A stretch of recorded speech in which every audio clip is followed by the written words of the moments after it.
Sir ఇప్పుడు విజయ్ గౌరి గారి కరపత్రం కాదు సార్. ఇప్పుడు సార్ విజయ్ గౌరి 35 ఏళ్ల నుంచి ఉద్యమాల్లో పనిచేస్తున్నారు. ఒక ఆర్డినరీ టీచర్, ఒక సాధారణ టీచర్. అంతకంటే ఆవిడకి వేరే ఇతర క్వాలిఫికేషన్స్ గొప్పగా చెప్పుకోవాల్సినవి ఏమీ లేవు.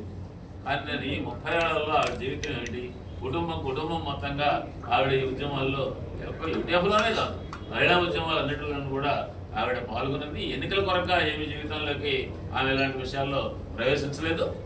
అనుకోకుండా ఈ ఎన్నికల్లో కూడా అవకాశం వచ్చింది కాబట్టి మేము ఉత్తరాంధ్ర నుంచి ఒక మహిళా అభ్యర్థిని ఉపాధ్యాయ ఎమ్మెల్సీగా మొదటిసారి పోటీ పెడుతున్నాం.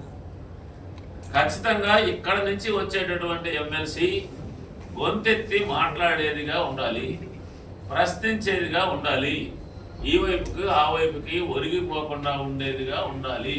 అదే మా ప్రధానమైనటువంటి అంశం. ఆ కోణంలో నుంచి విజయ్ గౌరి గారిని గెలిపించాలని ఉపాధ్యాయుల్ని, ప్రభుత్వ ఉపాధ్యాయుల్ని, ప్రైవేటు ఉపాధ్యాయుల్ని ఇద్దరికి నేను కోరుతున్నాను. మొత్తంగా చూసినప్పుడు నేను నెల్లూరు ఎమ్మెల్సీ, నేను ఈ ప్రాంతపు వాడిని కాదు.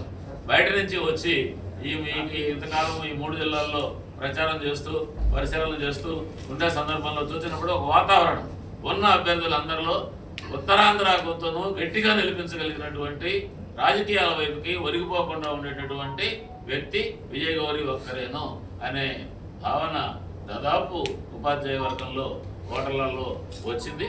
దీన్ని మేము శిరసా వహించడంతో పాటు ఒక బాధ్యతగా వినయంగా మా గెలుపుగా జరిగినట్టుగానైతే 6 ఏళ్ల పాటు ఏ పరిస్థితుల్లోనూ అక్కడ కూడా అటు ఇటు తొనకుండా, రాజకీయాలకి కొట్టుకోకుండా, అవినీతికి అవకాశం ఇవ్వకుండా నిలబడతామని చెప్పి తెలియజేస్తూ ఎన్నికలు కూడా స్మూత్గా కొన్ని విలువలతో ఉపాధ్యాయ ఎమ్మెల్సీ ఎన్నికలు అంటే ఎలా జరుగుతాయి అని బయట ప్రపంచానికి కూడా అర్థమయ్యేటటువంటి విధంగా ఎన్నికలు జరగాలని చెప్పి కోరుతున్నాను.